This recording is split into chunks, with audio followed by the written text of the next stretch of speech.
All right, so this is how you make a quiz using Google Drive for Google Classroom. So you get in your Google Drive, I make a new folder. So like if you're gonna put these all in one place and be organized, make a folder. I made a folder that I think I called quiz. Nothing in there yet. Then you go over here to add and you go Google form. And you can do from a template or a blank form. So if you wanted, you could make a template. They have templates online like the district room rules. Some people have made templates. There are general templates you could use, and some of these may be good for you, so you can work through them yourself if you want to look at them. I usually go with a blank document, so I would go more, form, make it the way I want to make it. We could call this quiz, name it whatever you want. You can do descriptions. You can add questions in here. You can add text titles. You could add an image or a video. So right at the top, you could add a video and then have all of these questions linked to a video because this is like kind of a new section. So from there, we can come in here and start making our questions. So like if you just want to do multiple choice, like who was the first president? Question. Washington, Lincoln, Taft, um, King George. You never know. So that's your first multiple choice question. Now, for this to be a quiz that gets graded, you actually have to change it into a quiz. So by default, it's just a form that you would fill out. You want to make it into a quiz that's graded. So I'm going to click make this a quiz. Depending on what you want to do, you can release the grades immediately or later after manual review. I usually just release them immediately. The presentation, you can show a progress bar, you can shuffle question order, and you can show a link for more responses. That's fine. But this is the important one right here. You got to collect all the email addresses because if you don't collect the email addresses, you don't necessarily know who is submitting to you. And then you can limit it to one response if you want.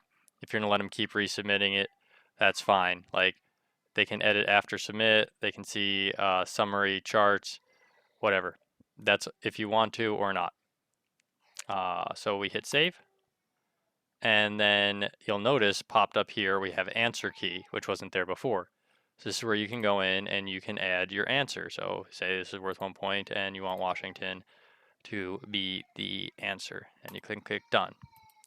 After this, you can go and add a new question, or you could actually take this whole template and duplicate it. So we duplicated it, so it's already got like the points the way we want on everything.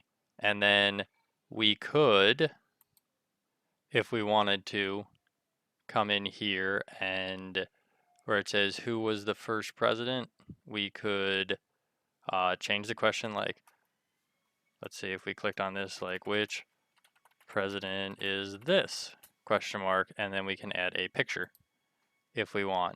And you can upload this from your computer or Google Drive or wherever you have it. So I go and I'm grabbing a picture. So which president is this? It'll show a picture. And then on our answer key, we would change this to the correct answer. Notice you can also have multiple correct answers. That is acceptable. That's two ways you can do it. Coming from here, going down, we can add another question. We can import questions from other places. And we can add a new section. So if you want to do things in sections, that's fine. Adding a new section, just show you what that looks like.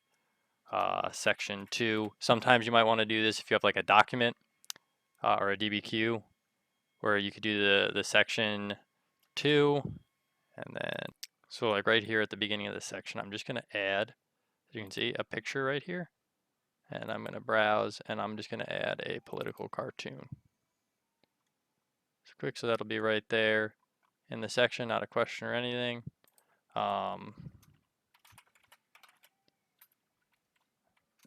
I should spell it right, but what are you going to do? So political cartoon, and then after this I can add questions like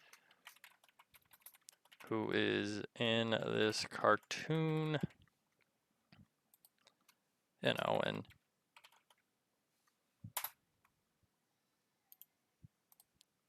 Hitler, Trump, I don't know, Pooh Bear, whatever, going on, and then, you know, you've got the procedure from here. The last thing we can do is you can also create different kinds of questions. So you could, for example, put a short answer or a paragraph question in.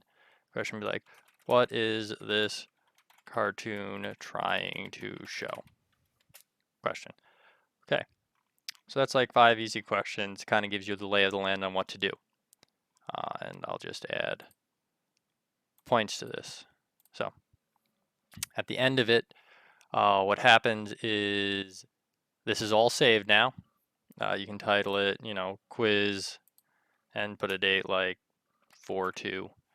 And so you go into your classroom and you go over to create, and then you do a quiz assignment right there. And, you know, quiz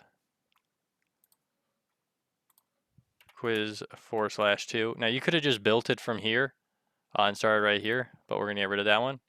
And we're going to add our quiz, which is on the Google Drive, and it is one we're using recently. So we could either go in My Drive and find it in the quiz folder, or you just go to recent and grab that quiz.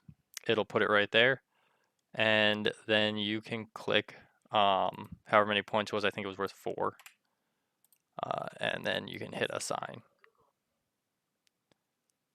and it's assigning. And if we go here to the quiz and you looked at it, you could go through and be like Washington, Lincoln.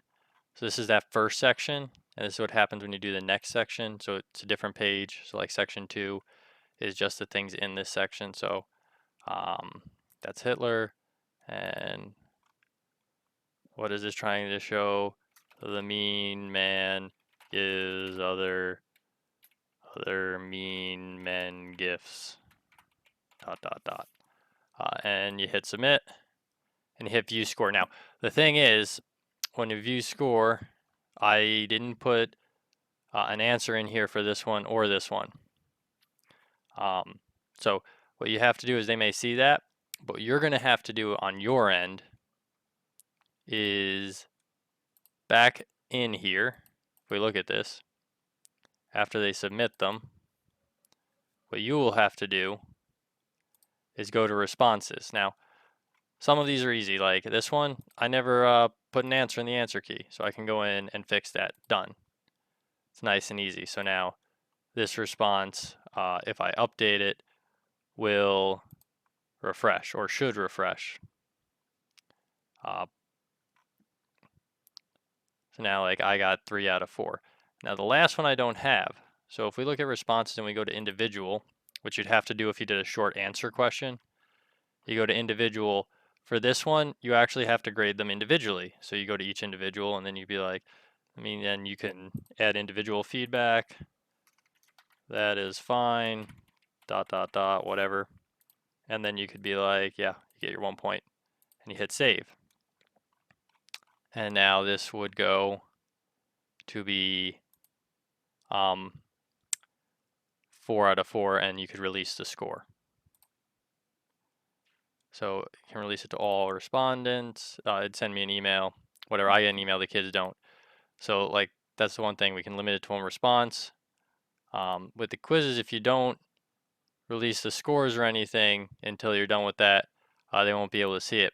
But where they would be able to see it is in the classroom now.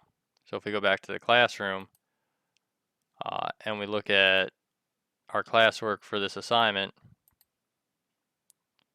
and we look at the student work, I can look at the student work and I can go import grades, and it would import the grades for all the students you have. Now, obviously I'm not a student in my own class, but once you go through and do it and you hit import grades, it just brings all of those grades in here. So like, if my wife or my son took it, their 4 out of 4 or whatever would pop up. So I hope that is helpful. That's the basics. You could also, if you don't want to feel like dealing with doing the whole quiz creation, you can literally just give them the link. You could go in here and just literally give the link, paste the link in, or come in here and add a link like this and go quiz, and they would be able to get there this way as well. I've already taken it, so it won't let me take it again, but it will let me view my score. So I think that's everything. If you have any further questions or you need help on anything, let me know, and I'd be happy to go over that with you.